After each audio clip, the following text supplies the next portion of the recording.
Hello everyone, कैसे सभी लोग? उम्मीद करता हूं सभी लोग बहुत अच्छे होंगे। Welcome back, this is your Athar भैया, back again with a brand new video.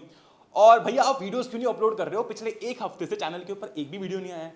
क्या कर रहे हो भैया? हम वेट कर रहे हैं, हमारी एग्जाम आने वाली है। अरे मेरी जान, तुम्हारी एग्जाम आने वाली है, इसलिए तो मैं वीडियोस नहीं डाल रहा हूँ। तुम समझो कि यार ये जो एक हफ्ते का समय था ना, बहुत क्रूशियल टाइम था। यहाँ पर हमको पढ़ना या तो चालू करना था या फिर अपना रिविजन चालू करना था, बराबर। अब क्या है कि प्रॉब्लम ये है ना, ऑनेस्टली स्पीकिंग, कि अगर तुम यही देखते रह जाओगे कि पढ़ना कैसे है, प्लानिंग कैसे करनी है, स्ट्रेटेजी कैसे बनानी है, तो पढ़ोगे कब? पढ़ने का समय कब मिलेगा? ठीक है, इसी में रहोगे बस कि अरे हो जाएगा आराम से हो जाएगा। इसलिए स्पेशली मैंने कोई वीडियो अपलोड नहीं किया कि भाई इनको एटलीस्ट पढ़ना चालू करने दो, उसके बाद जो भी वीडियो डालेंगे काम की डालेंगे। नहीं तो अब तो यूट्यूब भरा पड़ा है ना, हर दूसरे दिन लोगों के 10 डेज के प्लान आ रहे हैं। पर मैं वैसा नहीं चाहता था, एंड ऑनेस्टली स्पीकिंग इसलिए मैंने इस पूरे हफ्ते में कोई भी वीडियो नहीं अपलोड किया। आज का हमारा ये जो वीडियो रहने वाला है, ठीक है, ये हर कैटेगरी के बच्चे के लिए है। उस बच्चे के लिए भी जिसका पूरा सिलेबस हो चुका है, उसके लिए भी है जो कि अपना थोड़ा बहुत सिलेबस जो है वो छोड़कर बैठा है, मतलब उसको करना है अभी। और उस बच्चे के लिए भी है जिसने अभी तक कुछ भी नहीं पढ़ा, जो अभी चालू कर रहा है। ठीक है, मैंने हर एक बच्चे के लिए टाइम स्टैम्प यहाँ पर दे रखा है। भाई जिसने बिल्कुल प्रिपरेशन नहीं की उसके लिए ये टाइम स्टैम्प है। तुम यहाँ से लेकर यहाँ तक का वीडियो देख सकते हो, तुम्हारा जो काम है वो हो जाएगा, तुम्हारा टाइम वेस्ट नहीं होगा। ठीक है, जिस बच्चे ने 30 से लेकर 70% के बीच में प्रिपरेशन की है, मतलब कि यार थोड़े चैप्टर्स अभी भी बचे हुए हैं, उनके लिए ये टाइम स्टैम्प है। तुम यहाँ से यहाँ तक ये वीडियो देख सकते हो, तुम्हारा काम हो जाएगा। और जिस बच्चे ने 90% से ऊपर प्रिपरेशन कर ली है, मतलब ऑलमोस्ट पूरा सिलेबस कर दिया है, उसके लिए ये टाइम स्टैम्प है। ठीक है, तो क्या है कि हर कैटेगरी के बच्चे का इस वीडियो में काम भी हो जाएगा और तुम्हारा टाइम भी वेस्ट नहीं होगा। ठीक है, अगर आप नए हैं चैनल के ऊपर, तुम्हारे लिए ऐसे ही वीडियोस चैनल के ऊपर तबाही तरीके से आती रहती हैं। तो अगर आप नए हो, उस लाल बटन को दबा के चैनल को सब्सक्राइब कर सकते हो, क्योंकि आने वाले दिनों में बहुत इंपॉर्टेंट मटेरियल और कंटेंट मैं चैनल पर लाने वाला हूँ। ठीक है, विद दैट बीइंग सेड, बिना किसी देरी के स्टार्ट करते हैं। सबसे पहले हम लोग बात करने वाले हैं उन बच्चों की जिन्होंने अभी पढ़ना चालू किया है। जो मैं तुमको बताने वाला हूं, ये बात ध्यान से सुनना, क्योंकि पिछले 3 सालों में मैंने यहां से लाखों बच्चों को जाते हुए देखा है। ठीक है, इस कंडीशन में मैक्सिमम बच्चे रहते हैं, है ना। तो ये चीज मैं अच्छे से जानता हूं कि कैसे इस सिचुएशन को आप टैकल कर सकते हो। ठीक है जी, ऐसा नहीं, तब से मैं वीडियोस बना रहा हूं जब से 9-10 की गाइडेंस देने वाले बहुत ही कम लोग थे। ठीक है, तो देखो यार, यहां पर मैंने यहां पर जितने भी आपके चैप्टर्स लिखे हुए हैं, हमारी फर्स्ट प्रायोरिटी होगी कि हम इन चैप्टर्स को कंप्लीट करें। आपका सिलेबस बहुत सारा है मुझे पता है, लेकिन हमारी फर्स्ट प्रायोरिटी होगी कि हम इन चैप्टर्स को कंप्लीट करें। और आपको और कुछ स्क्रीन पर दिख रहे होंगे वो चैप्टर्स। ठीक है, क्योंकि ये जो आपके चैप्टर्स हैं, one of the most important chapters हैं, इनसे सवाल भी आते हैं, है ना। और ये अच्छे, मतलब आपके बोल सकते हो कि काफी ज्यादा मार्क्स रखने वाले चैप्टर्स होते हैं। ठीक है, इसीलिए हम पहले इन चैप्टर्स को जो है वो फिनिश करेंगे। आप इसको देख सकते हो, स्क्रीनशॉट ले सकते हो, या फिर जो आपको स्क्रीन पर दिख रहा है आप उसका स्क्रीनशॉट ले सकते हो, लेकिन make sure to finish these chapters first. ये तो बात हो गई चैप्टर्स की, है ना। अब मैं तुमको कुछ बहुत इंपॉर्टेंट चीजें बताने वाला हूं, ध्यान से सुनना और सीधा काम पे लग जाना। अब और कोई वीडियो देखने के लिए मत चले जाना। ठीक है, सबसे पहली बात, don't read the NCERT now. मतलब तुम पूरी एनसीईआरटी अभी नहीं पढ़ सकते हो, समय नहीं है, ये बात समझ लो, है ना। तो पूरी एनसीईआरटी पढ़ने पे मत जाओ। तो क्या भैया हम एनसीईआरटी बुक खोले ही नहीं क्या? नहीं, बताता हूं क्या करना है। दूसरी चीज, अगर आपने अभी पढ़ना चालू किया है, बिल्कुल आइडिया नहीं है, तो अपना सबसे पहला गोल होना चाहिए कि हम उतने चैप्टर से फिर उतना सिलेबस कर ले जिससे कि हम पास इजीली हो जाए। ठीक है, तो हम सबसे पहले फोकस करेंगे कि मुझे कैसे भी करके 35 से 40% आ जाए। ठीक है, उसके लिए आपको जो जो चैप्टर्स करने पड़ेंगे जो मैंने आपको बताए हैं, ठीक है, उनमें से अगर आप कुछ चैप्टर्स कर लेते हो तो आपका ये सिक्योर हो जाता है। उसके बाद जैसे ही ये पहली स्टेप ये है, पहला अपने को ये सिक्योर करना है कि हम हर सब्जेक्ट में पास हो जाए। ठीक है, पहले अपने को ये सिक्योर करना है। नेक्स्ट स्टेप होगी कि अब ये होने के बाद में आपको बढ़ना है कि कैसे मैं हर सब्जेक्ट में 50% ला सकता हूं, और फिर थर्ड स्टेप रहेगी कि कैसे मैं 85 से 90 ला सकता हूं। ठीक है, अगर आप अभी भी पढ़ना चालू कर रहे हो तो मैं बोलूंगा कि ऑलमोस्ट 4 दिन के अंदर अंदर आपकी ये स्टेज आ जाएगी। ठीक है, 1 से 1.5 वीक के अंदर ये स्टेज आ जाएगी, और बचे हुए समय के अंदर ये स्टेज आ जाएगी। ठीक है, शानदार। नेक्स्ट बहुत इंपॉर्टेंट चीज, फॉलो नोट्स या फिर लेक्चर के नोट्स। अभी तुम वन शॉट वीडियोस देखोगे, ठीक है, वन शॉट वीडियोस पर अपना फोकस रहेगा, ध्यान रहेगा।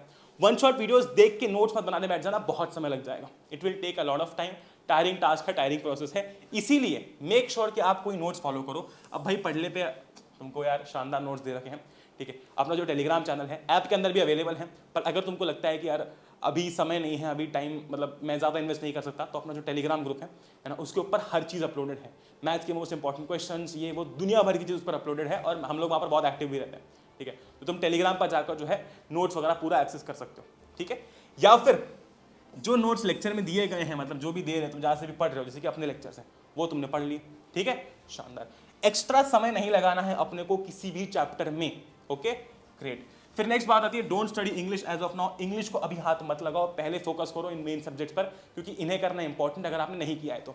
नेक्स्ट है बहुत इंपॉर्टेंट, मैथ्स में आप कॉन्सेप्ट प्लस क्वेश्चन साथ में करोगे। यानी कि अगर आपने किसी एक चैप्टर का लेक्चर खोला है तो जब बंद करोगे तो इतना मेक श्योर करना कि तुम उस वीडियो के साथ साथ अपनी मैक्सिमम एनसीईआरटी और पूरा कॉन्सेप्ट जो है करके बाहर निकले हो। ठीक है, ऐसा नहीं करना है कि पहले पूरा वीडियो देख लिया और फिर पूरी एनसीईआरटी सॉल्व करना है, इतना समय अपने पास में नहीं है। इसलिए मान लो कि अगर 2 घंटे का लेक्चर है तो उस 2 घंटे में अपने को चैप्टर के साथ साथ एनसीईआरटी के क्वेश्चंस भी करने हैं, ऐसा कोई लेक्चर अपने को ढूंढना है। ठीक है, ग्रेट, शानदार। फिर बात आती है, इस पर मैं आता हूं, जैसे आप कोई भी चैप्टर पढ़ोगे ना, चैप्टर पढ़ोगे उसके बाद उसके पीवाईक्यूज कर लेना, बहुत इंपॉर्टेंट। अभी सभी क्वेश्चन करने का समय तो होता नहीं है, तो पीवाईक्यूज कर लेना। अगेन जो पीवाईक्यूज हैं वो टेलीग्राम ग्रुप पर तुमको मिल जाएंगे। ठीक है, प्रीवियस ईयर के क्वेश्चंस भी हैं और साथ ही साथ में उसके सॉल्यूशंस भी हैं। ठीक है, पेपर्स भी और सॉल्यूशंस भी है, तो सब कुछ अवेलेबल है टेलीग्राम ग्रुप पर, तुमको मिल जाएगा, लिंक नीचे डिस्क्रिप्शन में। ठीक है, नेक्स्ट बात, इंग्लिश को 23 फेब से चालू करना है ना, उसके बाद तुमको उस बारे में भी बता दूंगा कैसे करना है। ओके, नेक्स्ट बात, नो लेंदी लेक्चर्स, 5-5, 6-6 घंटे के लेक्चर देखने मत बैठ जाना, अभी समय नहीं है इतना। ठीक है, 1-1.5-2 घंटे में जैसे कि अपने लेक्चर्स हैं, पूरी प्लेलिस्ट बनी हुई है। ठीक है, तुम वो जाकर देख सकते हो, हर एक लेक्चर अपलोडेड है, शॉर्ट में पूरा चैप्टर समझाया गया है। Okay great. फिर आती है ये बात कि मिनिमम यार डेली रिवीजन भी करना है और डेली प्रैक्टिस भी करनी है, प्रिपरेशन भी करनी है। क्योंकि मान लो अगर आज से चालू कर रहे हो, आज से लेकर 1 वीक तक कुछ ना कुछ तो पढ़ोगे, तो जो पढ़ा है उसको रिवाइज भी तो करना पड़ेगा। इसलिए डेली बेसिस पर अपना मैक्सिमम फोकस रहेगा प्रिपरेशन के ऊपर, है ना, और जो अपना कुछ फोकस रहेगा वो रहेगा रिवीजन के ऊपर। ठीक है, क्लियर है बात। इन चीज़ों को अगर तुम फॉलो करते हो, 1 वीक के अंदर अंदर तुम एक बहुत अच्छी स्टेज पर पहुंच जाओगे, गारंटी। ठीक है भाई, मैंने पर्सनली कुछ बच्चों से बात की है और पर्सनली उनसे उनका रिजल्ट भी मांगा है मैंने। Okay, and it has worked, it will always work. ठीक है, ये बहुत इंपॉर्टेंट बात है, solve question from sample papers, कि भाई अगर तुमने सैम्पल पेपर्स नहीं खरीदे हैं, खरीद लो। ओके, और हर चैप्टर में से, जैसे कि तुमने इलेक्ट्रिसिटी पढ़ा, तो सैम्पल पेपर्स खोलो और उसमें इलेक्ट्रिसिटी के जो भी क्वेश्चन है ना वो कर दो। मतलब क्या हो जाएगा कि एक तरीके से सैम्पल पेपर सॉल्व करना भी हो जाएगा और आइडिया भी लग जाएगा पेपर में किस टाइप के सवाल आ सकते हैं। क्लियर है बात, ग्रेट। तो जिन बच्चों ने अभी तक चैनल को सब्सक्राइब नहीं किया है, आप कर सकते हो। ठीक है, और क्योंकि अब यहाँ से आगे और बहुत काम की वीडियोस भी तुम लोगों के लिए आने वाले हैं। ठीक है, एंड अगर आपने अभी तक टेलीग्राम ग्रुप को जाकर फॉलो नहीं किया तो वहाँ पर सारा कंटेंट है, वो तुम यूज़ कर सकते हो। ठीक है जी, जिन भी बच्चों ने अभी तक प्रिपरेशन चालू नहीं की थी या फिर करने वाले थे, उनके लिए ये चीज़ इंपॉर्टेंट थी। इसके आगे अब दूसरे कैटेगरी के बच्चों के लिए है। ठीक है, तो अगर आप चाहो तो वीडियो को जो है वो छोड़ सकते हो, है ना, और अगर आप चाहो तो नीचे कोई भी अगर आपको वीडियो चाहिए तो उसकी डिमांड मुझे कमेंट सेक्शन में बता सकते हो। ओके जी, शानदार, आगे बढ़ते हैं। अब हम लोग बात करने वाले हैं उन बच्चों की जिन बच्चों ने अपना जो है वो 30 से 60% सिलेबस कंप्लीट किया है। ठीक है, मतलब अभी भी उनका एक सिग्निफिकेंट चंक ऑफ सिलेबस बचा हुआ है, बराबर। ग्रेट। सबसे पहली चीज़ अपनी क्या रहेगी, वो रहेगा भाई कि हमें 1 शॉट वीडियोस देखने हैं और पीवाईक्यूज प्रैक्टिस करने हैं, साथ ही साथ में सैम्पल पेपर क्वेश्चंस करने हैं। देखो यहाँ पर मेरा कहने का मतलब ये है कि अभी, ठीक है, अभी जो है हमारे पास में पूरी एनसीईआरटी पढ़ने का समय नहीं है, तो हम क्या करेंगे, 1 शॉट वीडियोस देखेंगे और उसी के साथ हाथों हाथ पीवाईक्यूज भी प्रैक्टिस कर लेंगे, है ना। क्वेश्चन मतलब ये देखो, ये हो गया अपना कॉन्सेप्ट वाला पार्ट, इससे अपना पूरा कॉन्सेप्ट क्लियर हो जाएगा, इससे अपनी प्रैक्टिस हो जाएगी। प्रैक्टिस में क्या क्या करना है, एक तो पीवाईक्यूज प्रैक्टिस करने हैं, कहाँ मिलेंगे, पढ़ले के टेलीग्राम ग्रुप के ऊपर, अपनी ऐप के ऊपर, हर जगह पर प्रीवियस ईयर के क्वेश्चंस, पेपर सब कुछ अपलोडेड है विद सॉल्यूशंस, तो वहां से तुमको पीवाईक्यूज मिल जाएंगे। दूसरी बात, साथ ही साथ हमको करने हैं सैंपल पेपर के क्वेश्चंस। ये क्या है भैया, पूरा सैंपल पेपर सॉल्व करेगा? नहीं, अभी पूरा सैंपल पेपर सॉल्व मत करो, अभी तुम सिर्फ हर चैप्टर के सैंपल पेपर में से क्वेश्चंस लगाओ। जैसे कि इलेक्ट्रिसिटी है तो इलेक्ट्रिसिटी खोला, है ना, और मतलब सॉरी अपना इलेक्ट्रिसिटी पढ़ा, उसके बाद में अपनी जितनी भी आपके पास में सैंपल पेपर की बुक्स हैं उसमें देखा कि इलेक्ट्रिसिटी के कहाँ पर क्वेश्चन आ रहे हैं। जैसे कि आपने 4 सैंपल पेपर देखे, 4 सैंपल पेपर्स में लेटे से कि 8 क्वेश्चन थे इलेक्ट्रिसिटी के, तो वो क्वेश्चन कर डाले, तो उससे होगा क्या, टेक्निकली एक तरीके से अपना सैंपल पेपर सॉल्व करना भी हो जाएगा और इलेक्ट्रिसिटी की प्रैक्टिस भी हो जाएगी। मैं बहुत तेज बोल रहा हूँ because I don't want to waste a single minute of yours. ठीक है, दूसरी चीज, रीड फ्रॉम नोट्स। जैसे ही लेक्चर देख रहे हो, नोट्स के साथ साथ पढ़ो, एक टैब में अपने नोट्स खोल के रखो, अगर तुम पढ़ ले के नोट्स यूज कर रहे हो या फिर तुमने अगर प्रिंट आउट निकाल ली है तो, ठीक है, और एक टैब में सामने अपना लेक्चर देखो। ठीक है, ग्रेट। ऐसा नहीं करना है कि पहले लेक्चर देख रहे हैं साथ ही साथ नोट्स बना रहे हैं फिर वो नोट्स को पढ़ रहे हैं, इतना समय ही नहीं है अपने पास में। क्लियर है, शानदार। दूसरी चीज, एनसीईआरटी स्किम करो बस। अब जिन चैप्टर्स की आपने एनसीईआरटी पढ़ ली है, जिन चैप्टर्स को आपने पूरा प्रिपेयर कर लिया है, उसके लिए तो आप क्या करोगे, एनसीईआरटी पूरी पढ़ो, मतलब एनसीईआरटी आपने पूरी पढ़ रखी है तो आप रिवाइज उससे कर सकते हो। लेकिन जो आपने चैप्टर्स को टच भी नहीं किया है उसकी सिर्फ एनसीईआरटी स्किम कर लो कि भाई जो टॉपिक्स मैंने इस लेक्चर से पढ़े हैं क्या वो सारे टॉपिक्स कवर हो गए हैं एनसीईआरटी से, कुछ बच तो नहीं रहा, एक बार देख लोगे ना तुम्हारा काम हो जाएगा। ठीक है, नेक्स्ट चीज, हमारा मेन फोकस होना चाहिए कि हम एटलीस्ट 6 घंटे से ज्यादा प्रिपरेशन पर फोकस करें और मिनिमम 3 घंटे तक जो है वो रिवीजन पर फोकस करें, क्योंकि जो सिलेबस आप कर चुके हो उसको रिवाइज करना भी बहुत इंपॉर्टेंट है। उसको अगर रिवाइज नहीं करोगे तो वो भी भूल जाओगे, एग्जाम के एंड में दिक्कत आएगी। इसलिए मेन फोकस अपना होगा प्रिपरेशन पर, जो भी आपका सिलेबस बचा हुआ है उसको, जैसे कि अगर आपका ना 70 से 80% हो गया सिलेबस, तो मैं बोलूंगा कि आपका रिवीजन और प्रिपरेशन दोनों पर इक्वल फोकस होना चाहिए। लेकिन अगर आपका 60 या 50% से कम है तो ज्यादा फोकस प्रिपरेशन पर रखो और बचा हुआ फोकस अपना रिवीजन पर रखो। Okay, great. नेक्स्ट बात, finish most important chapters first if not done. Most important chapters की लिस्ट आपको सामने मिल जाएगी, ये आपके मोस्ट इंपॉर्टेंट चैप्टर्स हैं। अगर इनमें से आपने चैप्टर्स नहीं किए हैं कोई तो पहले उनको खत्म करो, उसके बाद बचे हुए पे आना। Okay, great. Okay, target for 90% syllabus by 21 Feb. 21 तारीख तक हम ट्राई करेंगे कि अपना 90% सिलेबस हो जाए। ओके, ग्रेट, शानदार। मेन गोल अपना क्या है, मेन गोल अपना यह है कि भाई अपने को अपना मैक्सिमम सिलेबस रिवीजन के साथ साथ कंप्लीट करना है। देखो सिर्फ सिलेबस कंप्लीट करने से कुछ नहीं होता, मैं कम से कम ये 8वीं बार बोल रहा हूं वीडियो के अंदर, काम अपना रिवीजन करना भी है। ओके, कुछ यहाँ पर इंपॉर्टेंट पॉइंटर्स हैं। Don't run for multiple resources. इस पॉइंट पर 4 बुक्स, 4 रेफरेंसेज, 4 सैंपल पेपर्स अपने को नहीं चाहिए। कोई भी जहां से भी तुम लेक्चर्स देख रहे हो, जैसे कि अगर पढ़ने से देख रहे हो, अपने आप से देख रहे हो, तो वो नोट्स, सैंपल पेपर्स और एक रेफरेंस, डन। इसके अलावा और कुछ भी नहीं चाहिए अपने को। ठीक है, TYQs वगैरह सब कुछ मैंने टेलीग्राम पर डलवा दिया है, नोट्स भी है, ऐप पर है नोट्स, वेबसाइट पर है, हर जगह नोट्स हैं। ठीक है, वहां से यूज करो। 10 जगह मत भटको प्लीज, अभी भटकने का समय नहीं है। Okay, don't read complete NCERT now for remaining chapters. बचे हुए चैप्टर्स के लिए पूरी एनसीईआरटी अभी अपने को नहीं पढ़नी है। ठीक है, ये कुछ चीजें हैं जो उन बच्चों को फॉलो करनी है जिनका एक सिग्निफिकेंट अमाउंट ऑफ सिलेबस हो चुका है, लेकिन अभी भी एक हाई, मतलब एक बड़ा चंक ऑफ सिलेबस बचा हुआ है। ठीक है जी, शानदार। तो जो भी बच्चा इस कैटेगरी में आता था, मैं बोलूंगा कि इस वीडियो में तुम्हारे लिए इतना ही था। अगर आप नए हो, आप चैनल को सब्सक्राइब कर सकती हो उस लाल बटन को प्रेस करके, और बाकी जो भी कंटेंट है अपनी ऐप पर, वेबसाइट पर और टेलीग्राम ग्रुप पर डला हुआ है। टेलीग्राम ग्रुप पर ईजी होता है बहुत सारे बच्चों के लिए, तो मैंने वहां पर भी डलवा दिया है, तुम जाकर फॉलो कर सकते हो, ज्वाइन कर सकते हो। ठीक है जी, ग्रेट। अब हम लोग बढ़ते हैं आगे, उन बच्चों की बात करते हैं जिन बच्चों ने जो है अपना 90% सिलेबस कंप्लीट कर रखा है। ठीक है, जो ऐसे समझ लो कि अभी रिवीजन की तरफ बढ़ रहे हैं या फिर रिवीजन कर रहे हैं।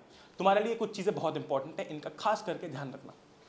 पहली बात, make flow chart of every chapter and revise. अभी तक तुमने जितने भी चैप्टर्स पढ़ लिए हैं, देखो पढ़ने के जो 1 पेज नोट्स है ना, ये यूज कर सकते हो तुम। ठीक है, ये तुम्हारे लिए बेस्ट रहेगा, कंप्लीटली फ्री में तुम डाउनलोड कर सकते हो, टेलीग्राम ग्रुप पर डल जाएंगे या फिर ऐप पर डल जाएंगे। इससे होगा क्या कि रोज ना तुम क्या कर सकते हो, पुराने जो चैप्टर्स पढ़ रखे हैं उनको अगर प्रॉपर तरीके से नहीं तो एटलीस्ट कॉन्सेप्ट वाइज तो रिवाइज कर ही सकते हो। उससे क्या होगा कि हर दिन तुम्हारे दिमाग के अंदर वो चैप्टर की स्टोरी चलती रहेगी। वो बहुत इंपॉर्टेंट है। चैप्टर हमारे अंदर जिंदा रहना चाहिए, चैप्टर कभी भी हमारे अंदर मरना नहीं चाहिए। अगर मर गया तो उसको फिर से पढ़ना पड़ेगा। ठीक है, तो हर एक चैप्टर के लिए फ्लो चार्ट जरूर से बना लो, बहुत इंपॉर्टेंट है। और अगर खुद नहीं बनाना है तो मैंने तो प्रोवाइड कर ही रखा है, अभी समय नहीं है तो तुम 1 पेज नोट यूज कर सकते हो। ठीक है, दूसरी चीज, अपना मेजर फोकस होना चाहिए रिवीजन के ऊपर, क्योंकि चूंकि तुम 90% सिलेबस करके बैठे हो, एक हफ्ते के अंदर अंदर तुम्हारा बचा हुआ सिलेबस भी मिनिमम एफर्ट डाल के पूरा हो जाएगा। ठीक है, लेकिन हमको ज्यादा फोकस करना है रिवीजन पर, तो अपना मैक्सिमम समय जो है वो रिवीजन पर जाना चाहिए और दिन का कुछ समय हमारी प्रिपरेशन पर भी जाना चाहिए। ठीक है, डिपेंडिंग ऑन कि आपका सिलेबस कितना हो चुका है। मान लो 95% हो चुका है, 2 ही चैप्टर्स बचे हैं, तो पूरा फोकस रखो अपना रिवीजन के ऊपर। ठीक है, शानदार। नेक्स्ट बात, 1 sample paper every alternate day. हर ऑल्टरनेट डे पर हमें एक सैंपल पेपर को सॉल्व करना है। इसका रीजन क्या है ये मैं तुमको बताता हूँ। इसका कारण ये है यार कि अभी तुम पूरी प्रिपरेशन कर चुके हो, अब जहां पर तुम्हारे मार्क्स कट सकते हैं वो है प्रेजेंटेशन, है ना, और वो है टाइम लिमिट। ये 2 चीजें कैसे आएंगी, ये 2 चीजें सिर्फ और सिर्फ सैंपल पेपर सॉल्व करके ही आ सकती है। ठीक है, इसीलिए हर alternate day sample paper solve करो, जिससे कि क्या होगा, आप एक तो प्रिपेयर्ड रहोगे कि भाई मुझे प्रिपरेशन कैसे करना है वो बहुत इंपॉर्टेंट है, सॉरी प्रेजेंटेशन कैसे करना है वो बहुत ज्यादा इंपॉर्टेंट है। मैंने एक बहुत इंपॉर्टेंट स्ट्रैटेजी बता रखी थी जो कि थी PRP, है ना, प्रिपरेशन, रिवीजन, प्रेजेंटेशन। प्रिपरेशन तुम्हारी हो चुकी है, रिवीजन तुम्हारा चल रहा है, ये भी P बहुत इंपॉर्टेंट है प्रेजेंटेशन वाला। ठीक है, ये P भी बहुत इंपॉर्टेंट है प्रेजेंटेशन वाला, ये भी हमको करना है, क्योंकि ये नहीं होगा तो फिर एग्जाम में इसके कारण नंबर कट जाएंगे। ठीक है, नेक्स्ट बात है इंग्लिश की प्रिपरेशन 22 तारीख से चालू करो, मतलब अभी कैसा है ना कि पहले अपना रिवीजन वगैरह कंप्लीट कर लो, क्योंकि अगर तुम पूरा सिलेबस करके बैठे हो तो मैं मान के चल रहा हूँ कि तुम्हारा इंग्लिश भी इजीली हो जाएगा, है ना। और हर दिन एक स्टोरी एटलीस्ट पढ़ो, इंग्लिश की कोई भी एक स्टोरी उठाओ, हर दिन पढ़ो, जिससे कि क्या होगा कि तुम्हें आखिरी में जाके सिर्फ समरी रटनी नहीं पड़ेगी, तुमको पूरे चैप्टर्स का, हर एक चैप्टर का जो पूरा का पूरा आप बोल सकते हो कि एक इन डेप्थ नॉलेज है वो पता होगा, है ना, वो आपको पता रहेगा। ठीक है, क्लियर है बात, शानदार। So with that being said, ऐसे ही और तगड़े वीडियोस में तुम लोगों के लिए लाने वाला हूं, है ना। ये बहुत ही क्रिस्प और टू द पॉइंट वीडियो था। अगर आपको वीडियो पसंद आया तो आप उन फ्रेंड्स के साथ में शेयर कर सकते हो जिनको इसकी जरूरत है। मैं बोलूंगा इस मोमेंट पर तुम भले ही लाइक ना करो, तुम जो तुम्हारे जो कुछ भी होता है वो ना करो, लेकिन शेयर जरूर करो, क्योंकि जरूरत बहुत सारे बच्चों की इसकी है अभी भी, और उन तक ये चीज पहुंच नहीं पाती। ठीक है जी, विद दैट बीइंग सेड, सारा कंटेंट टेलीग्राम पर है, सारा मटेरियल ऐप पर है, वेबसाइट पर है, सब कुछ लिंक आपको नीचे डिस्क्रिप्शन में मिल जाएगी। With that being said, this is your Atharv भैया signing off. Thank you for watching. जय हिंद, वंदे मातरम, good bye, love you all, take care, virtual झप्पी।